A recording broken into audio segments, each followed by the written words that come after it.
Again, Fran McGovern here with Mike Palulak, Eileen Oh, Gambino, my office manager, and Crystal is also on the line. Nice to see you, Jamie. Um, so everyone's looking good. Just wanted to make the usual announcements. People are still loading in. We'll give it 1 second. So the usual announcements are these webinars are presented for general informational purposes and discussion only. These webinars do not and cannot form an attorney-client relationship. The information exchanged does not constitute legal advice, as you know. To obtain legal advice, you must contact an attorney directly and enter into a written retainer agreement and present your particular facts. No information discussed during these webinars will be kept confidential, right? And so just to remind everybody, just in case everyone or anyone actually goes crazy, these are being recorded. So you will be recorded if you do actually go crazy online with us today. So be careful out there. The other thing I would also say, since this talks about inflation, which I don't know anything about, or economics or finance and things like that, although I do have a business degree, everybody, this is not investment advice or investment guidance either. I don't hold any SEC licenses or anything like that. So take it for what it's worth. I will not be giving investment advice today. So the dog of the day, we got a bunch of dogs of the day today. So we only picked one because she cheated and put a St. Patrick's Day bow tie on the dog.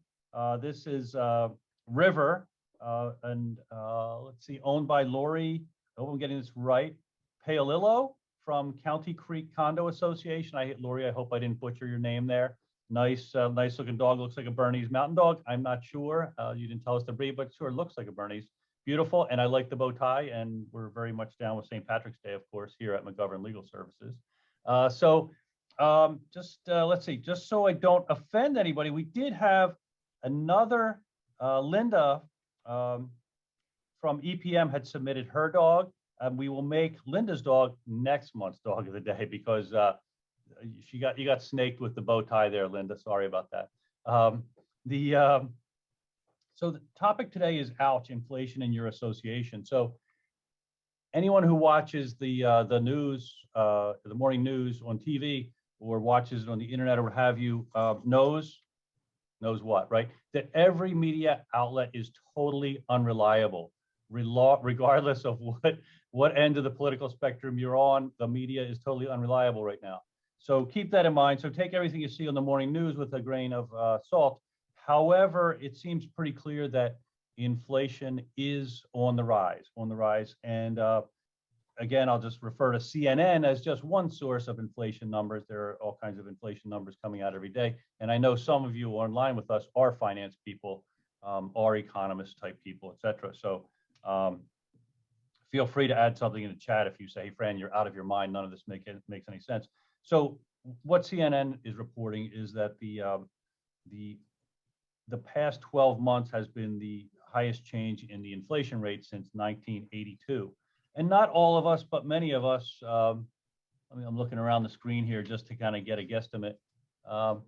Most of us, I would say most of us were alive during the Carter administration. I was still pretty young, but I remember waiting in gas lines. And I had the wonderful privilege of having a guaranteed student loan for college at 9% interest rate for my guaranteed student loan. So I know what high interest rates are. I know what inflation's like. And we're going to be wrestling with it right now. So right now, the CNN is reporting, at least CNN is reporting, that today's inflation rate stands at about 7.2%, which I think that's probably a little low, just guesstimating from with what everything else I hear around industry. So the first topic is budgets, amended budgets, and special assessments. So as inflation continues to mount, which I think it's expected to mount, all of us as board members, managers, industry professionals are going to have to figure out how inflation is impacting our budgets, right? And they will impact our budgets. So the first question is, if the association has to amend its budget because it really can't pay its bills as they continue to increase, can the association amend its budget without a membership vote? So most association budgets, you can amend the budget mid-year, but I've seen a number of governing documents that actually prohibit amending the budget itself. So they force you either into a budget that you are stuck with, and then you're left with a special assessment scenario. So if you wind up with a special assessment scenario, again, are you going to be looking at a membership vote? Where you may see the greatest, and again, we're just talking, this is just speculation today. I just want to try to tick off issues that you should keep in mind. Where the problems may become greatest over the next couple of years is reserve studies and reserve funding, right? Because not only are we seeing inflation on the morning news, we're seeing what? Petroleum prices are expected to go crazy and are on the rise day to day right now. Not just gasoline at the pump, but petroleum generally. So what does that mean to us in the association world? How much of our reserve budget is tied to petroleum? And that involves things like paving, right? Paving is a big ticket item in most of your associations, and you have to figure out, if you have a paving job coming up, are you going to have enough money to pay for that paving? Where else do we see large usage of petroleum products as it relates to the reserve fund? Roofing replacement, roof shingles. So roof shingles are very expensive in terms of the impact of inflation on roofing shingles. So if you are an association that has significant projects coming up in the next couple of years, even if they don't have large factors with respect to petroleum products, you may be well served, probably will be well served to update your reserve studies, right? Not just to look at the condition of your common elements, but also to talk to engineers and architectural professionals, et cetera, and figure out whether the numbers that you've been using for the past 3 to 5 years are now realistic, because many vendors are significantly increasing their rates. So the numbers that your reserve budgets may have been based upon 3, 4, 5, 10, 20, 15 years ago may be blown out of the water right now. And if you're looking at major projects coming up in the next 3 to 5 years, you may be behind the 8 ball in terms of funding. And again, this assumes that this inflation is going to continue for a period of time. There's nobody that I know who says that inflation is going to stop tomorrow. But so it's something that we have to think about. The other thing that you can deal with reserves and continuing projects is, can the project be put off for a period of time? So you can increase, right? So you can increase funding. The project may be put off for a period of time. If the physical aspect of the common element is in good enough shape, maybe you were going to replace it in 3 years, but maybe your engineer or architect can say, listen, you know what, it can last 5 years, it can last 8 years. So you may have a longer stretch of runway to fund that common element repair replacement. So you may make some other adjustments in your reserve schedule or your reserve studies to be able to deal with the otherwise difficult inflation issue. Project management and contract administration, why is that important? So from a project management standpoint, you may be able to go forward with a project with your current funding, but you may be able to reduce the scope of the project. So for example, you may have intended to replace a certain number of concrete squares or a certain number of roads in a particular number of years, but you may just reduce the scope. So you only do certain courts per year instead of the entire community, and do it on a phased basis instead of a one-shot basis at the current time, because the prices are so high and the prices are growing every day. What about contract administration? Contract administration right now is really, really scary, really scary. And I don't know how else to say that, because we came right off the heels of COVID, right, where the pool companies were putting fees out there for things like lifeguards upwards of $30, $35 an hour, and charging very significant rates because they themselves could not get help. And the price of them went up to situations where even where contracts are in place, from a contract administration standpoint, vendors are coming back and saying, hey, you know what? We need to increase the price.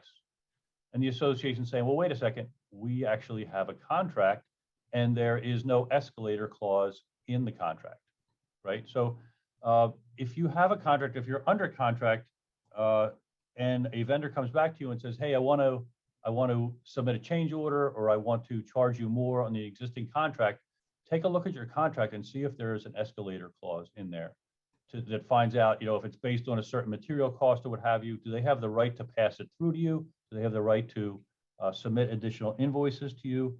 Do you want to pay anything additional? Because as we've said many times, working with a contractor or vendor is a relationship, and their costs are going up somewhat. So even though you may have a right to a hard no under the contract provisions, the question is, do you want to use a hard no under the contract provision, knowing full well that if the relationship breaks down, you may wind up in bed with a substitute contractor that is going to cost you more and perhaps will not have a good enough, an as good relationship or do an as good job. But be very careful in contract administration. Be very cautious. You're going to have to be very detailed, especially if it's a large job, because you don't want change orders just submitted, approved, and paid. You want to know what change orders, what additional charges, what additional overages, what the materials costs are, and have a good understanding from a management perspective what you're paying for and what the contract requires. Because there's two, right? As there are two sides of every contract. On the one hand, a vendor can increase the price to try to recapture what he or she might be losing on inflation. That's one way. The other way is, unfortunately, a vendor can cut corners to try to capture what they might otherwise be losing on inflation. I'm not trying to criticize vendors at all, but all these people are business people, and they're having to deal with inflation too. So as I've said many times, work with your vendors, but just be very aware from a project management or contract administration standpoint, what's going on, especially if it's a big project, especially if it's a big dollar project. Invest, borrow, spend. I am strongly suggesting that associations, even if you have finance people on the board and have a very strong finance committee, to talk to your association's investment professionals and figure out where the association's money is, figure out where the association's obligations are going to be coming from in the long and short term with respect to possible borrowing or not borrowing, and where the association's money should be placed in the short term, in the medium term, and in the long term. Because many associations tend to just roll, especially reserve CD forward, right? There's the CD rolls into another CD, which rolls into another CD, which rolls into another CD. And many people haven't been paying attention to that in the past 10 years because the returns on the reserve funds have been relatively small, right? They've been kind of minuscule in many cases, even though you may have millions of dollars in the bank. But I wager that in the near term, at least, associations should be talking to their investment advisors and finding out where the interest rates are going on the various vehicles that associations may invest reserve funds into, right? Because you may have opportunities to get better rates and returns on your investment funds. So again, I would touch base with your investment professionals. Again, I'm not an investment professional, even though I do have a business degree. Insurance. I think it's also a good time to bring your insurance professional in. So there should be a number of Zoom meetings coming up for, I think, all boards right now. So after you get done with your investment professional and say, hey guys, ladies, what's going on? Where should we put our money? Where should we spend our money? Where should we invest our money? I think you should talk to your insurance professionals and say, hey, how is inflation projected to impact my insurance needs, right? What type of insurance policy do we have here? Is it a replacement cost insurance policy? Should I have the property part of my insurance? Should I have my property? Should I have my buildings appraised again? Since, for example, the replacement, the repair cost may be going up significantly in the short term, right? This year, next year, what have you. I mean, if you're looking at even today at 7.2% on a conservative basis of inflation, how, if at all, will that impact my association's insurance? Employment, right? So I think with respect to both management, if you're a professional management company or you have employment staff, I think you can anticipate increases in compensation demands from those vendors or those employees because it's just a market condition that I see happening across the markets. People are scrambling to get good management personnel, across the board. And I think you can expect from a budgetary standpoint, your association to think about having to address that in the short term and at least in the medium term. The other thing is, I don't know if anyone's on the call with us today. I have a number of associations, some in North Jersey up in the tower buildings, but a number of them down in South Jersey that have unionized employees. For anyone who has unionized employees, you're going to want to take a look at your union contracts because many union contracts have automatic COLA adjustments for cost of living based on inflation.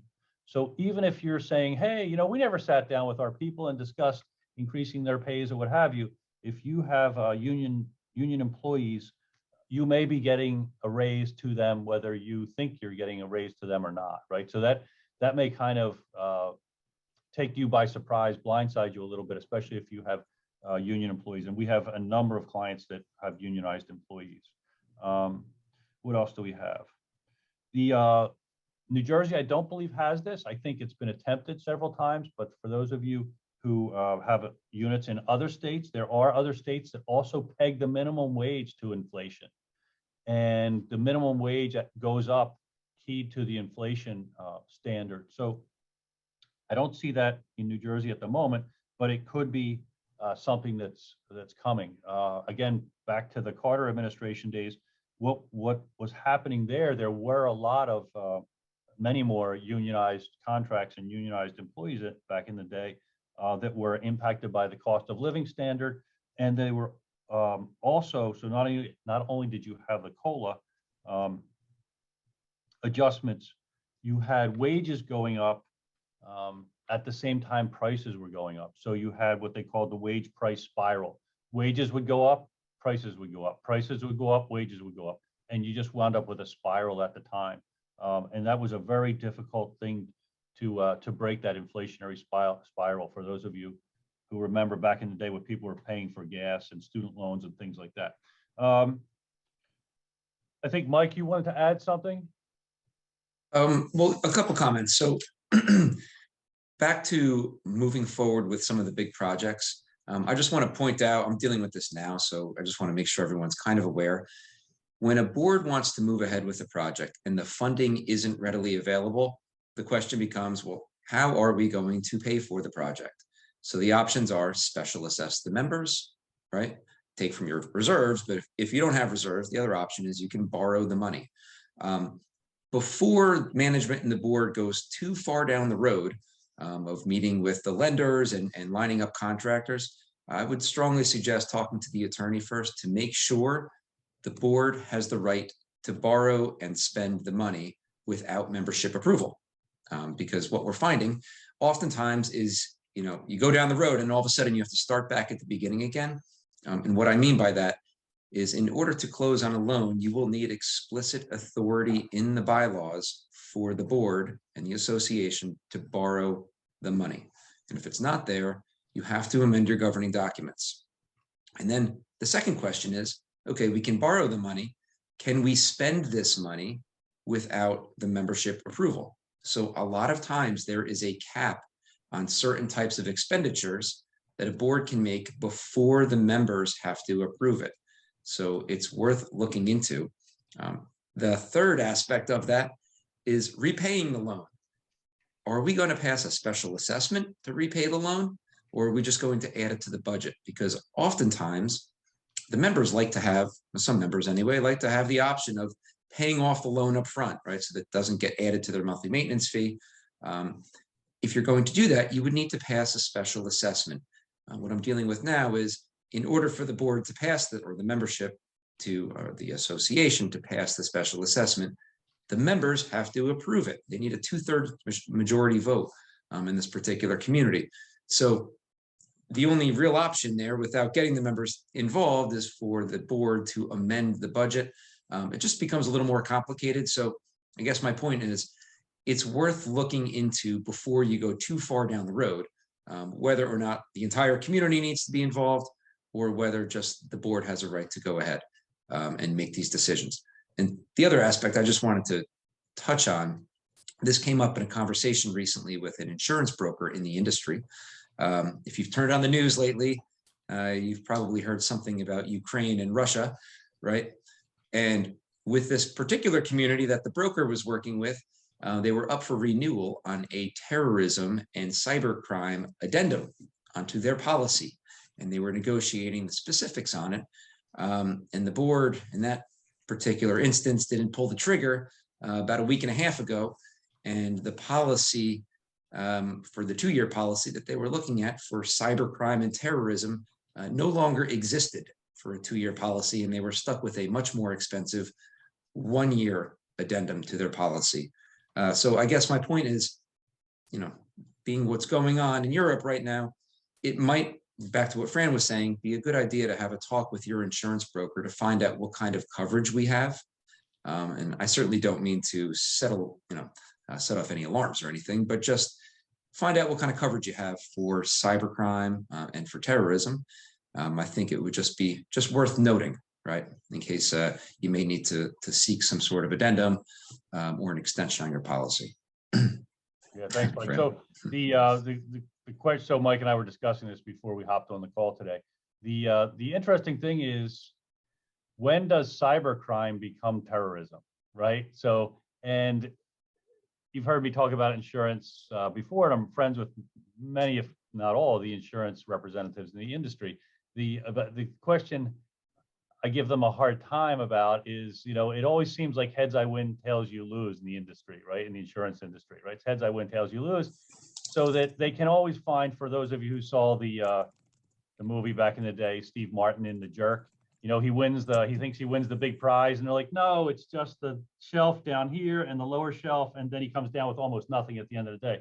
Sometimes when you're talking about insurance in the association world and otherwise, it seems like the insurance companies can always find an exclusion, a way out, a lack of coverage, et cetera. So you may have riders that are different for cyber and terrorism. And I think you should clarify that and have a discussion, have your insurance representative in to make sure that if you have cybercrime that is perpetrated by people from, for example, Russia or dissidents in Ukraine, that it's not excluded because they claim, no, it is cybercrime, but it's perpetrated by terrorists, and therefore you don't have a terrorism rider, so therefore you're not covered under cybercrime, right? So I think it highlights something. I think it's important that Mike said that things are very funky right now, putting aside COVID, right? We thought things were funky with COVID. Things are getting more funky, at least from the financial standpoint at the moment.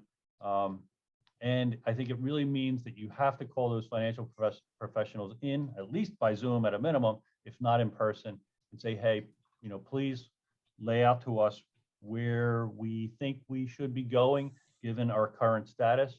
And the same thing with the insurance professionals. Hey, the world is changing. Things are a little funky right now. Do we have the proper coverages, number one? And do we have the coverages in the proper amounts given the insurance that we're seeing right now? So there are things to talk about with your professionals. Same thing with the management professionals online.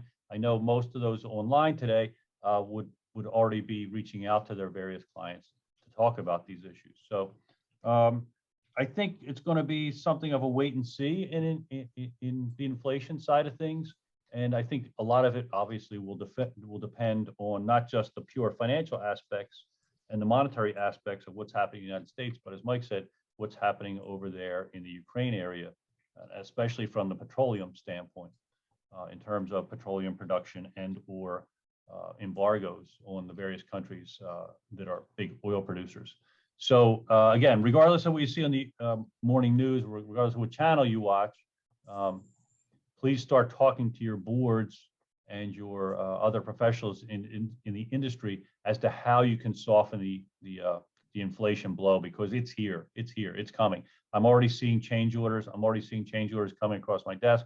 I'm already seeing, we'll say, soft arguments with vendors as to why there's no escalation clause in the contract, and therefore the vendor's stuck with the contract.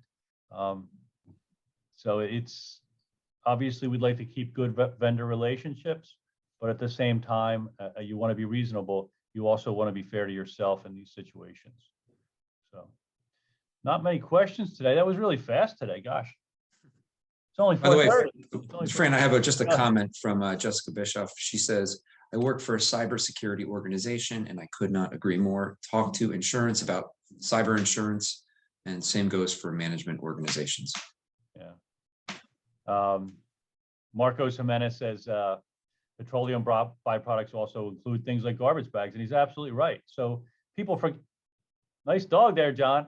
Yeah. The people forget that things like plastic products have huge petroleum content. Many of them, vinyl sidings, plastic products, vinyl siding, etc. Also, much of that is petroleum based, and pharmaceuticals as well. People forget that also they often have a petroleum component. So I think we're going to see it across the board. Fertilizers, food products, everything that's in the pipeline right now. I think we're going to get stung on. I just pray to God. I pray to God that we don't see what we saw back in the from 1972 say to 1981, 82. There was a 10-year period right there, which regardless of which party was in the office, whether it was Nixon, Ford, or Carter, they didn't seem to be able to get a real handle on inflation, whether it was price controls, wage controls, or just tinkering with the economy. It was 10 years of pain for many of us. So I hope we don't go down that road again. I hope inflation is kiboshed, but I think we do have to be. I think we do have to get a handle on it. It's Al D'Amato just said, hey, fertilizers have almost doubled. So if fertilizers are doubling, you're really going to have an issue in terms of food prices and the farms there, right, with the production.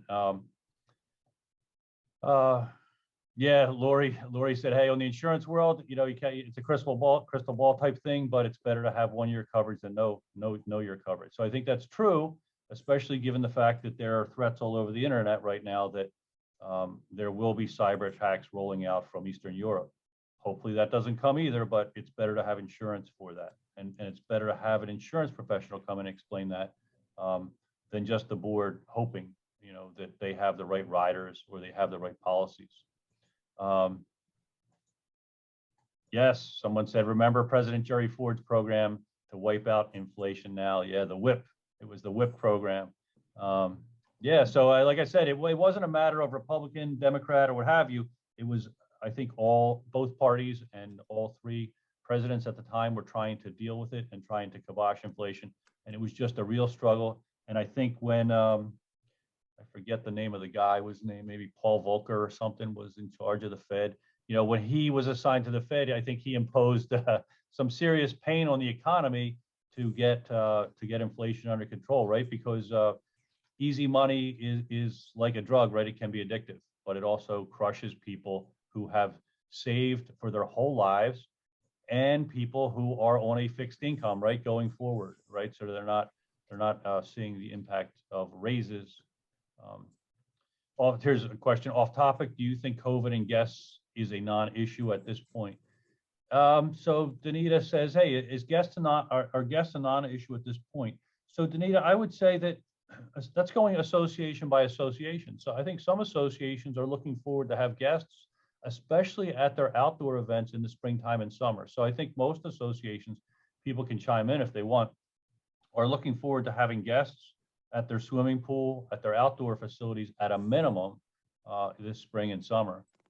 That's what I'm hearing. Now, is there insurance for that? No, but I think most people are saying, we can still say that people who are vaccinated could show proof of vaccination. People are not vaccinated, you could still require them to wear masks at the facility. But like I said, most people seem to be moving forward with opening the facilities this spring and summer and moving toward limited, perhaps, guests' participation. Let's see, go ahead. Fran, just a comment on that. So just so everybody knows, 3 weeks ago, Governor Murphy again extended the health state of emergency. So, virtually all of our restrictions have been lifted, but there's still a couple things that remain today, such as indoor gyms still have some ancillary suggestions and restrictions on wiping down machines and whatnot. We're going to have to see what happens with the pools. Nobody knows it was in May, it was actually May 28th last year that they came out with the Department of Health pool guidelines. So we don't know, but they still have authority. They being the Department of Health still has authority, again, extended from last month, to come out with new restrictions and regulations for us. So we all have to just kind of sit by the wayside and wait to see what happens. Yep. So Jim says experts are predicting major shortages of fertilizer due to the Russian-Ukraine situation. So, you know, if Jim is right, if the experts are right, I think we can look at food inflation going crazier than it already has, which will translate into the restaurants, will translate into everyone, and that would certainly, I imagine, impact next year as well. What are your thoughts on waivers for guests at the pool? I like them. I like waivers. You know that we've talked about that lots of times. Randy says, you know, how do you feel about waivers for guests? I'm all for waivers for guests. Waivers, releases, indemnification agreements. Al says oil affects plastics, fertilizers, tires, and all fuels. Yeah, I mean, oil impacts everything. You know, everything across the economy, pretty much. So, again, I can't urge you enough. Maybe I'm a little ahead of the curve on this. I'm not trying to say the sky is falling, but I think as responsible board members, responsible managers, we need to keep a handle on our budgets and realize that our budgets are going to be impacted, especially any significant size repair, replacement projects coming up. Anything else? Anything else for today? That was pretty mellow today. Pretty mellow, nothing crazy, which is good.